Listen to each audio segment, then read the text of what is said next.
Assalamualaikum warahmatullahi wabarakatuh. Pada video ini akan dijelaskan mengenai panduan pengerjaan jurnal modul 5 peramalan atau forecasting dari Praktikum Terintegrasi 2021. Adapun sistematika dari modul 5 ini yang pertama adalah bab 1 pendahuluan, berisikan gambaran umum atau isu mengenai peramalan permintaan. Kemudian pengertian peramalan menurut para ahli, serta langkah-langkah peramalan yang akan dilakukan pada modul 5. Selanjutnya adalah bab 2 kerangka pemikiran, berisikan flowchart kerangka pemikiran dari modul forecasting dan langkah-langkah yang akan dilakukan dalam pengerjaan modulnya. Selanjutnya adalah bab 3 pengumpulan dan pengolahan data yang terdiri dari dua subbab, yakni 3.1 pengumpulan data berisi penjelasan mengenai produk yang diproduksi, data permintaan produk dalam satuan unit, dan waktu baku produk. Kemudian subbab 3.2 pengolahan data berisikan uraian-uraian penjelasan mengenai langkah apa saja yang akan dilakukan dalam pengolahan data. Langkah yang pertama yaitu 3.2.1 konversi data dan scatter diagram. Ini menghitung faktor konversi masing-masing produk dan menjumlahkan hasil dari masing-masing produk yang telah dikalikan dengan faktor konversi untuk mengetahui data permintaan agregat. Kemudian, gambarkan pola scatter diagram dari data permintaan agregat. Hasil scatter diagram digunakan untuk menentukan metode peramalan yang sesuai dengan karakteristik pola data permintaan. Selanjutnya adalah 3.2.2 perhitungan peramalan secara manual. Nah, perhitungan peramalan secara manual ini menggunakan metode peramalan yang sesuai karakteristik pola data permintaannya. Seperti yang digunakan di modul 5 ini, metode regresi linier, double exponential smoothing from ground, double moving average, sama double exponential smoothing from home. Selanjutnya 3.2.3 uji kesalahan metode peramalan. Ini melakukan perhitungan uji kesalahan metode peramalan dengan menggunakan ukuran ketepatan metode peramalan, yaitu ukuran ketepatan berdasarkan statistik standar dan ukuran-ukuran relatif. Kemudian 3.2.4 perhitungan peramalan menggunakan software WinKSP. Ini melakukan perhitungan peramalan menggunakan software WinKSP dengan metode yang sesuai pola data permintaan dan tampilkan hasil dari perhitungan peramalannya. Selanjutnya adalah 3.2.5 uji verifikasi. Ini melakukan uji verifikasi menggunakan metode moving range test pada metode peramalan yang terpilih. Jika metode peramalan yang terpilih out of control atau memenuhi aturan titik ya, maka lakukan uji verifikasi pada metode peramalan nilai kesalahan terkecil selanjutnya. Jadi catatannya adalah jika metode peramalan yang errornya terkecil ke 1 itu tidak terverifikasi, maka gunakan metode yang errornya terkecil kedua. Nah, apabila masih tidak terverifikasi, gunakan metode peramalan yang errornya itu terkecil ketiga. Nah, terus seperti itu apabila yang keempat yang terakhir masih tidak terverifikasi, maka ada catatan untuk diasumsikan saja bahwa metode peramalan dengan uji error yang terkecil pertama itu terverifikasi. Kemudian yang terakhir 3.2.6 perhitungan peramalan periode yang akan datang. Ini melakukan perhitungan peramalan dengan periode yang akan datang dengan menggunakan metode peramalan terpilih tadi yang terverifikasi ya. Lanjut bab 3-nya, ini analisis, melakukan analisis terhadap jenis pola data permintaan, metode peramalannya, uji kesalahannya, dan uji verifikasinya. Kemudian yang terakhir bab 4 kesimpulan ini berisi poin-poin output hasil analisis dari modul 5 ini ya. Kemudian untuk lampiran di modul 5 sendiri seperti biasa ada lembar asistensi, nah kemudian ada lembar implementasi saat praktikum. Selanjutnya adalah tes akhir. Di bawah ini dijelaskan ya mengenai contoh pengumpulan dan pengolahan datanya. Yang pertama ini adalah 3.1 pengumpulan data. Jangan lupa diberi prolog ya seperti biasa. Nah, untuk pengumpulan data modul 5 sendiri ini ada dua ya, data historis penjualan atau data permintaan per unit tadi. Setiap produknya dari MTM sama MTT ini kalian dapat dari dataset yang akan diberikan dari lab. Nah, catatannya MTM itu mobil truk muatan dan MTT mobil truk tangki. Selanjutnya adalah data waktu baku. Kalau data waktu baku ini diperoleh dari penjumlahan waktu baku produksi pada masing-masing stasiun kerja yang didapat dari modul 2. Jadi kalau di modul 2 kan dapatnya itu waktu baku per proses ya. Nah, ini berarti dijumlahkan dulu setiap prosesnya berdasarkan stasiun kerja yang digunakan. Misalkan proses-proses apa saja yang di pengukuran itu dijumlahkan saja. Yang pemutan jumlahkan, pemotongan jumlahkan setiap prosesnya gitu. Itu untuk produk MTM dan MTT. Nah, berhubung setiap kelompoknya ini satu produk ya, menghitungnya satu produk, jadi ini ada tugas untuk supervisor untuk merekap setiap produknya. Kan ada supervisor MTM, ada juga supervisor MTT. Nah, itu masing-masing supervisor mengumpulkan data-data dari setiap kelompoknya. Kemudian supervisor ini akan merata-ratakan setiap stasiun kerja gitu. WB dari setiap stasiun kerja. Jadi untuk setiap kelompok bisa direkap dulu seperti ini bentuknya. Kasihkan ke supervisor, kemudian supervisor merata-ratakan gitu hasil setiap setiap WB dari pengukurannya. Ini nanti diketahui totalnya. Nah, jadi untuk yang waktu baku ini satu shift itu akan sama gitu ya. Kalau udah, kita lanjut ke 3.2 pengolahan data. Ini berisi deskripsi mengenai pengolahan data apa saja yang akan dilakukan pada jurnal modul 5 mengenai peramalan. Di 3.2.1 ini konversi dan analisis sketcher diagram. Terus di sini deskripsikan mengenai konversi data dan analisa sketcher diagram itu apa gitu. Ini yang pertama ada data aktual demand per item, kemudian dikonversikan menjadi satuan agregat. Ini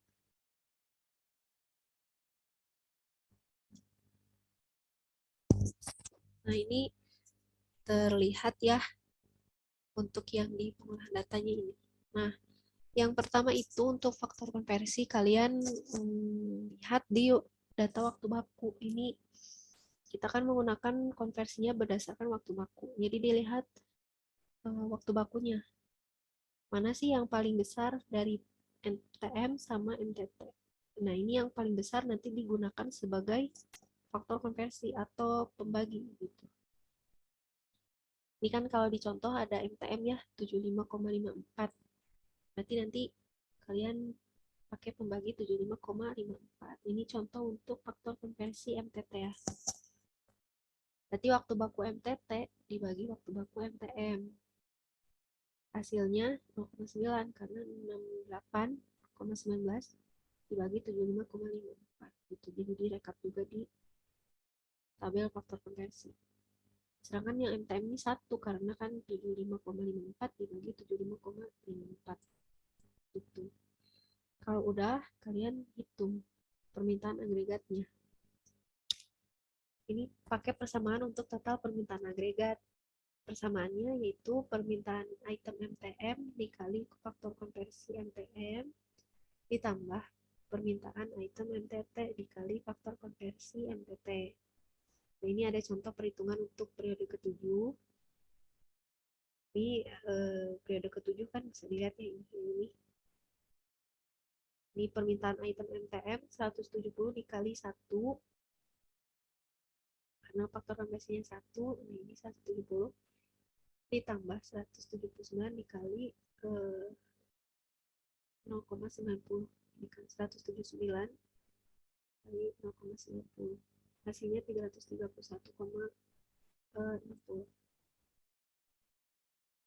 Terus kalian rekap di tabel perhitungan permintaan agregat. Ini berdasarkan produk ya yang di atasnya, kemudian ini jumlahnya. Selanjutnya buat juga hasil rekapitulasi total permintaan agregatnya aja. Berarti ini jadi total permintaan agregat ini berasal dari jumlah yang ini. Gitu. Kalau udah kalian bisa langsung bikin sketsa diagram berdasarkan tabel ini. Ini dirata-ratakan dulu biar tahu gitu ya, ini ada garis rata-rata. Jadi biar kelihatan pola datanya itu seperti apa. Nah, kalau udah kalian berikan penjelasan mengenai hasil dari analisa sketsa diagram yang diperoleh dan sebutkan metode peramalan apa saja yang sesuai dengan karakteristik pola data tersebut. Kalau udah lanjut di perhitungan peramalan metode double moving average ya, yang secara manual. Ini jangan lupa dikasih prolog untuk 3.2.2. Kasih juga deskripsi mengenai double moving average itu apa. Kasih juga persamaan yang digunakannya apa, dicantumkan di laporannya. Sini ada keterangan dari persamaannya. Nah, ini kalian nanti cantumkan satu aja perhitungan periode ke berapanya untuk yang metode DMA. Bisa ditanyakan aja ke asisten ya. Nah, untuk yang DMA sendiri ini ditentukan ya di dataset, nanti ada N-nya itu berapa buat setiap kelompok. Ini contohnya untuk yang N sama dengan 3. Untuk periode ke-7 berarti T-nya 6 dan M-nya 1. S aksen ini karena N-nya 3 ya, berarti demand yang ditambahkannya 3. Gitu. Ini X4 ditambah X5 ditambah X6. Ini demand aktual ditambahkan, kemudian dibagi 3 atau N-nya.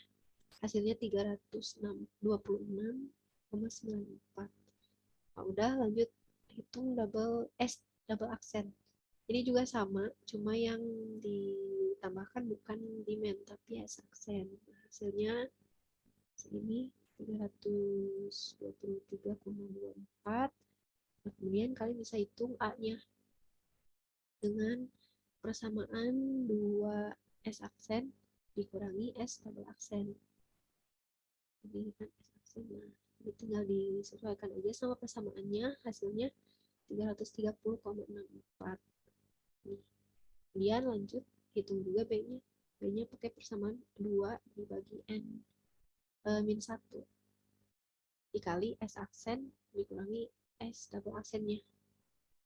Jadi kan S aksen S double aksen, N-nya ada 3, tinggal sesuaikan aja sama persamaan, hasilnya 3,70 di sini. Nah, lanjut ke ini yang forecast-nya buat periode ke-7. Di A ditambah B kali M.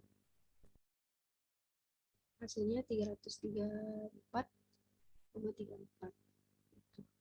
Nah, kalau udah dihitung semua, kalian cantumkan tabel rekapitulasi yang ini nanti di bawahnya, bawah perhitungan. Bentuk tabelnya seperti ini, jadi bisa diikuti saja. Gitu.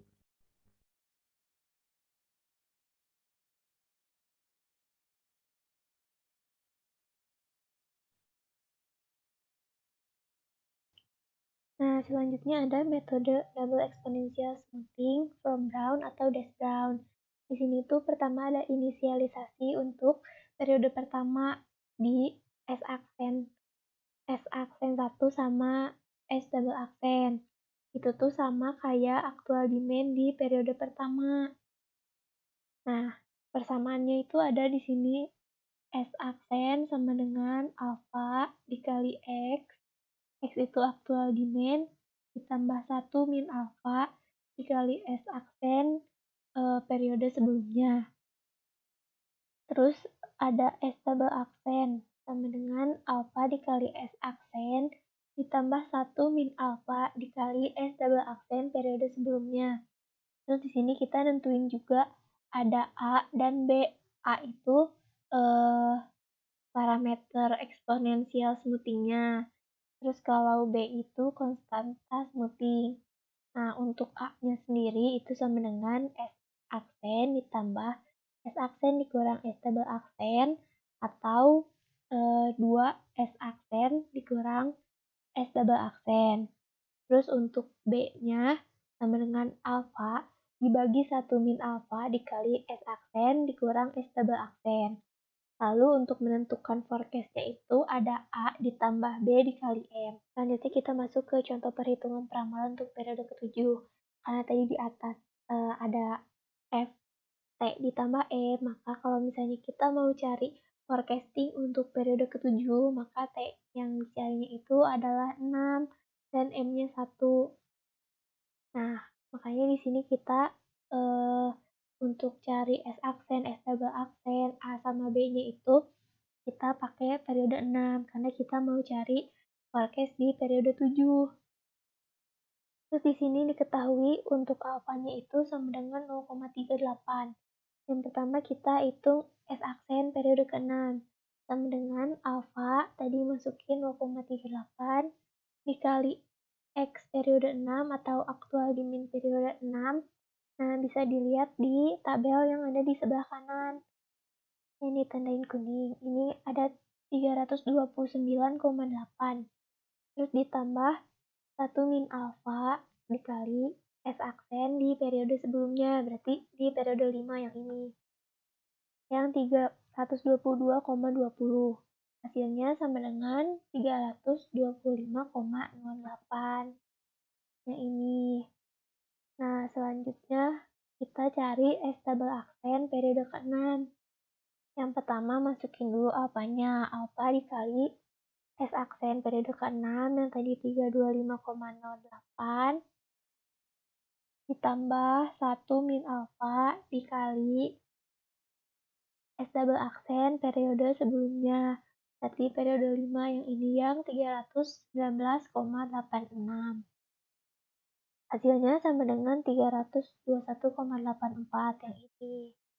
Nah, selanjutnya kita cari nilai A. Rumusnya itu sama dengan 2 dikali S aksen dikurang S double aksen periode ke-6. Berarti tinggal 2 dikali 325,08 dikurang sama 321,84. Hasilnya yang 328,32. Nah, terus kita cari B-nya. Ada alfa dibagi 1 min alfa berarti 0,38 dibagi 1 min 0,38 dikali S aksen dikurang S double aksen. Berarti dikaliin sama 325,08 dikurangi 321,84. Hasilnya 1,99. Nah, terus kita tinggal cari forecast-nya. Kan tadi rumusnya A ditambah B dikali M, berarti A yang ini yang 328,32 ditambah 1,99 dikali 1 karena tadi kan di M-nya sama dengan 1.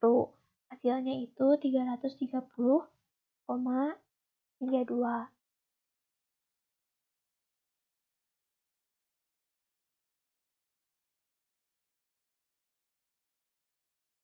Selanjutnya ada metode double exponential smoothing from hold atau dash hold. Nah, di sini itu ada inisialisasi juga untuk periode pertama untuk S dan B-nya. S itu pemulusan eksponensial, kalau B itu nilai tren pada periode T. Nah, kalau untuk S itu di periode pertama sama dengan aktual demand di periode tersebut. Berarti sama dengan aktual demand di periode 1. Terus kalau untuk B-nya itu sama dengan X2 dikurangi X1. Berarti demand periode 2 dikurangi sama demand periode 1. Nah, di sini ada persamaannya. Yang pertama itu untuk S atau pengurusan eksponensial. Itu rumusnya sama dengan alfa dikali X ditambah 1 min alfa dikali S periode sebelumnya ditambah B periode sebelumnya. Terus kalau untuk B itu nilai tren pada periode T rumusnya ada beta dikali S dikurang S periode sebelumnya ditambah 1 min beta dikali B periode sebelumnya. Dan untuk forecast-nya sendiri itu ada S ditambah B dikali M. Selanjutnya kita ke contoh perhitungan peramalan untuk periode ke-7 dengan T sama dengan 6 dan M dengan 1. Di sini diketahui kalau alfanya itu 0,83 dan betanya sama dengan 0,63. Nah, yang pertama itu kan inisialisasi dulu tadi untuk B di periode ke-1 itu sama dengan X2 dikurang X1. Berarti ini yang 312,97 dikurang 317,78. Hasilnya min 4,81. Nah, terus untuk S periode pertamanya sama dengan aktual di min periode pertama itu yang ini. Sama dengan 317,78. Terus di sini contoh untuk periode ke-7 itu berarti kita hitung S-nya itu di periode 6.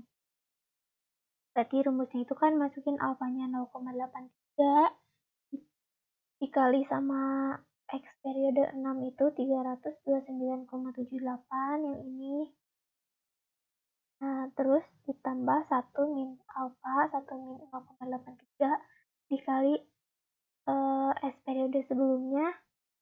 Berarti yang ini 325,73 ditambah sama B periode sebelumnya juga.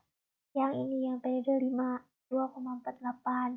Hasilnya 329,51.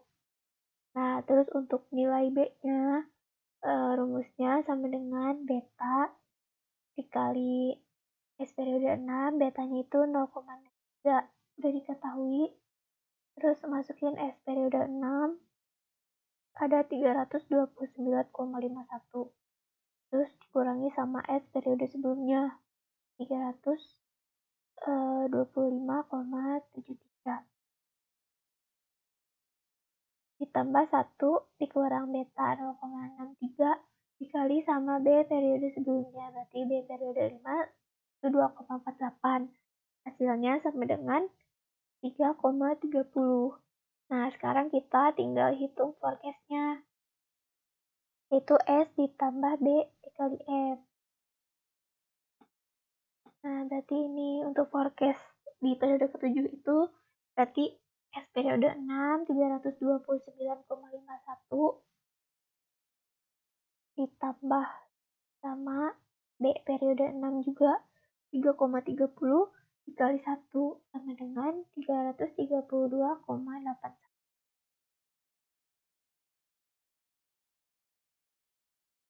Nah, untuk metode yang terakhir itu ada metode regresi linier. Di sini itu ada persamaannya yaitu A sama dengan sigma Y dikurang B dikali sigma T. Terus untuk B-nya itu, B itu koefisien variabel T. Nah, B-nya itu sama dengan N dikali sigma T dikali Y dikurang sigma T dikali sigma Y dibagi N dikali sigma T kuadrat dikurangi sigma T dikuadratkan. Terus di sini ada Y, T itu sama dengan forecast-nya, yaitu sama dengan A ditambah B dikali T. Nah, terus pertama-tama kita bikin dulu tabel kayak gini. Isinya ada T dikali Y, terus ada T kuadrat, A sama B sama forecast-nya. Nah, untuk yang periode itu T, terus actual demand-nya itu Y. Nah, kita ya kalau misalnya untuk yang ini tuh berarti T dikali Y, berarti periode dikali demand-nya. Contohnya itu misalnya ini yang periode kedua, 2 dikali 313 sama dengan 625,95. Nah, terus untuk T kuadrat itu ini ya periodenya dikuadratin, berarti 1 kuadrat, 2 kuadrat, 3 kuadrat, dan seterusnya. Terus kalau A sama B-nya ini, nah kita masukin ke persamaan yang di atas tadi. Terus kita carinya yang B dulu. Kita masukin aja ke rumus yang di persamaan awal tadi. Ada N-nya itu 12 karena di sini metode regresi linear itu dari periode 1 sampai 12. Makanya kita masukin 12. Terus untuk sigma T kali Y-nya itu berarti yang ini. Yang tadi T kali Y itu dijumlahin semuanya. Jadi hasilnya 25.855,1. Terus dikurangi sama sigma T. Sigma T itu yang ini. Terus dikali sama sigma Y. Sigma Y-nya berarti ini aktual demand dari periode 1 sampai periode ke-12 itu dijumlahin. Nah, dibagi N dikali T kuadrat. T kuadrat itu yang ini. 650. Terus dikurangi sigma T dikuadratkan. Nah, berarti kan sigma T yang ini. Berarti 78 dikuadratin. Hasilnya sama dengan 2,04. Nah, setelah kita tahu nilai B-nya, baru kita bisa tahu nilai A-nya. Kita masukin lagi sama dengan sigma Y. Sigma Y itu berarti yang ini, yang aktual demand. Jumlahnya. Terus dikurangi B. B-nya itu kan yang tadi ya 2,04. Dikali sama sigma T. Yang periodenya. Jumlah periodenya dibagi N. N-nya kan tadi 12. Hasilnya sama dengan 314,45.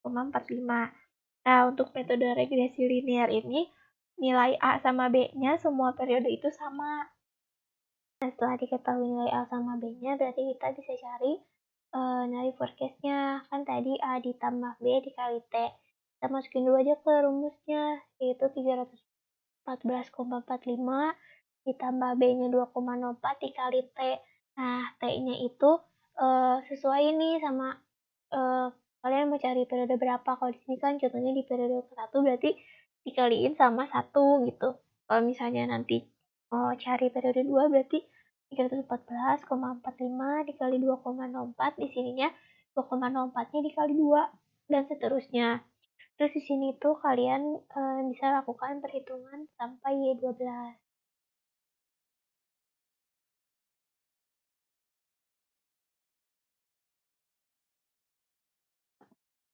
Selanjutnya ada uji kesalahan metode peramalan. Nah, di sini itu yang digunakan itu ada 3 metode. Yang pertama itu ada mean absolute deviation atau MAD, terus yang kedua ada mean square error atau MSE, dan yang terakhir ada mean absolute percentage error atau MAPE. Nanti kalian itu bakal dibagi kelompoknya, jadi masing-masing kelompok hanya menggunakan satu metode aja. Nah, yang pertama itu contohnya untuk MAD. Nah, di sini itu kita pakainya yang double moving average. Untuk uji kesalahan ini, jadi misalnya kalian dapat MAD. Nah, kan ada 4 metode, ada DMA, ada Dasholt, Brown, sama regresi linear. Nah, itu tuh dihitung ke empat-empatnya, dihitung nilai MAD-nya berapa, atau nilai MSE-nya berapa, dan nilai MAP-nya berapa. Kalau di sini kita contohnya pakai double moving average.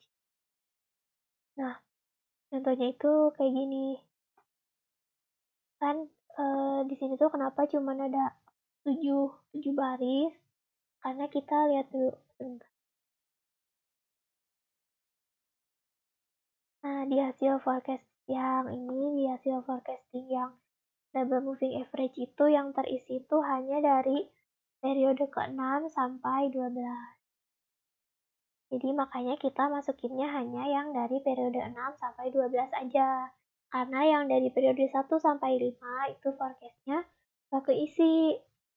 Makanya kita isi dari periode 6. Nah, kita masukin aktual demand-nya. Terus ini kita masukin juga forecast-nya, yang ini yang 330,53 dan ke bawah. Nah, terus selanjutnya kita cari E. E itu sama dengan nilai errornya. rumusnya itu X dikurangi F, berarti demand dikurangi forecast. Kalau misalnya ini contohnya untuk periode kedua itu 331,60 dikurangi 334,36 sama dengan min 2,76. Terus di MAD ini kita ubah si nilai error tadi jadi absolut. Jadi semuanya positif, lalu dijumlahin. Baru kita bisa hitung nilai MAD-nya. Nah, nilai MAD-nya itu sama dengan ini. Sigma absolute error dibagi sama N. Nah, sigma absolute error tuh kayak yang ini, yang 18,22. Terus kita lihat tadi N-nya ada berapa, jumlah peramalan. Ini tuh kan ada 7 baris, berarti kita tadi 18,22 dibagi 7 sama dengan min 2, sama dengan 2,60. Nah, terus ini kalian lakuin untuk semua metode, jadi gak cuma DMA aja, tapi nanti dihitung sama Deshold, sama Brown, dan sama regresi linear. Terus selanjutnya ada MSE. MSE juga ini sama kayak tadi, masukin tabelnya itu, cuma ini juga sama yang E-nya. Ada X dikurang F, terus ini absolutnya. Nah, kalau di MSE itu kita nilai errornya dikuadratin. Setelah dikuadratin, terus dijumlahin. Nanti baru kita bisa hitung MSE-nya. Kalau MSE itu berarti jumlah dari error kuadrat ini dibagi sama N. Berarti yang 6,23 dibagi 7 sama dengan 9,46. Terus yang terakhir ada metode MAPE. Contohnya juga sama untuk DMA. Kita masukin X sama F-nya sama kayak sebelumnya. Terus PE ini percentage error. Rumusnya itu sama dengan X dikurang F dibagi X. Jadi misalnya contoh untuk periode 7 itu yang ini 331,6 dikurang 334,36 dibagi 331,6 sama dengan min 0,01. Nah, terus setelah itu diabsolutin juga, terus dijumlahin 0,05. Terus nilai MAPE-nya itu jumlah dari absolute percentage error-nya dibagi sama N. Berarti 0,05 dibagi 7 sama dengan 0,71%. Nah, setelah itu kalian rekap nih untuk seluruh metode peramalan. Tapi kalau misalnya di sini kan ada 3 baris. Nanti kalian kan hanya menggunakan satu metode aja ya setiap kelompok. Jadi misalkan yang MAD ya hanya MAD aja gitu di sininya. Terus kalau misalnya yang MSE juga hanya MSE aja. Jadi hanya satu baris aja. Terus setelah itu kita lihat yang nilainya paling kecil. Di sini tuh regresi linier, maka regresi linier itu menjadi metode terpilih untuk melakukan peramalan di metode yang akan datang. Lalu di poin 3.2.4 ada perhitungan peramalan menggunakan software WinKSB. Tampilkan serta deskripsikan hasil peramalan dan error yang didapatkan menggunakan software WinKSB dengan menggunakan metode peramalan sesuai dengan karakteristik pola data permintaan. Nah, ada uji verifikasi metode peramalan di poin 3.2.5. Untuk persamaannya itu ada MR sama dengan X dikurang F. X itu demand, kalau F-nya itu forecast. Berarti di sini demand kurang forecast dikurangi demand periode sebelumnya dikurangi forecast periode sebelumnya. Terus ada MR bar di sini sama dengan sigma MR dibagi N. Nah, untuk perhitungan MR-nya itu ada di tabel yang sebelah kanan. Nah, ini. karena untuk periode 1 itu belum ada ya periode sebelumnya, makanya hanya, demand periode 1 dikurang forecast periode 1 aja. Kalau misalnya untuk periode kedua itu, eee, contohnya demand periode kedua dikurangi forecast periode kedua, terus dikurang sama demand periode pertama dikurang forecast periode pertama. Lalu MR-nya diabsolutin, terus dijumlahin ke bawah.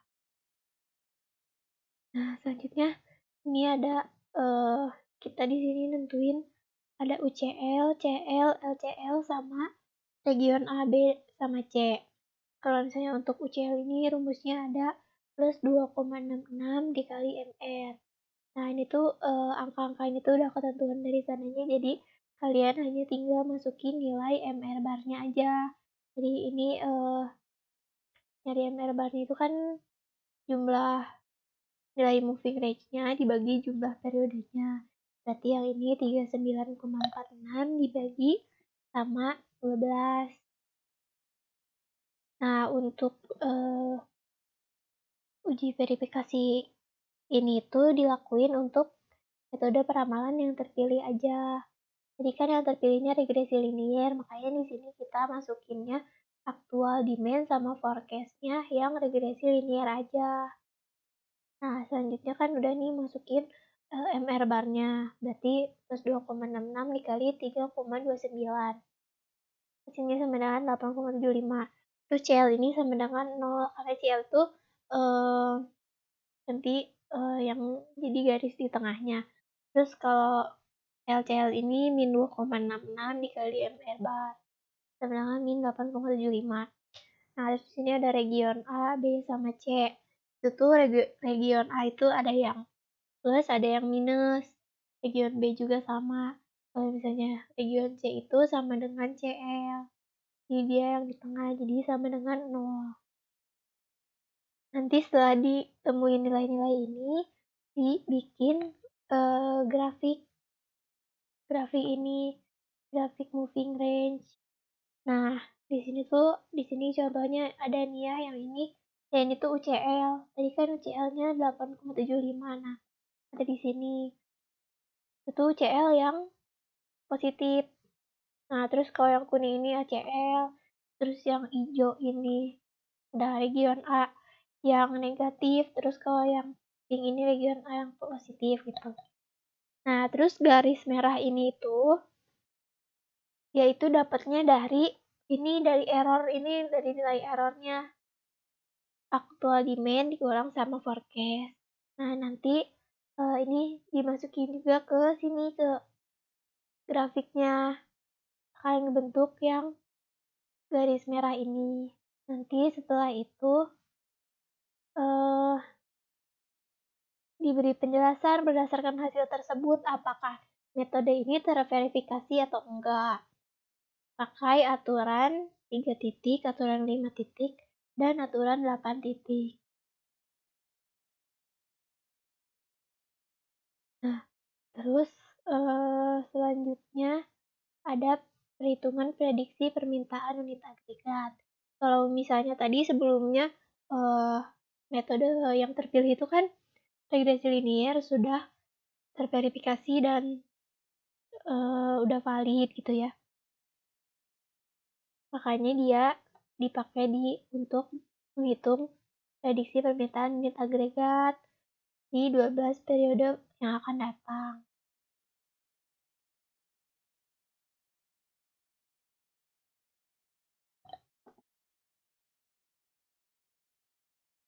Nah, rumusnya itu tetap sama kayak yang sebelumnya ini. Sama dengan A ditambah B dikali T. Karena kita mau cari 12 periode mendatang, berarti kita cari dari periode 13 sampai ke periode 24 yang ini. Contohnya itu berarti 314,45 ditambah 2,04 dikali 13. Kalau misalnya periode 14 dikali 14 dan seterusnya. Nanti setelah itu direkap dalam ini tabel ini peramalan agregat untuk 12 periode yang akan datang.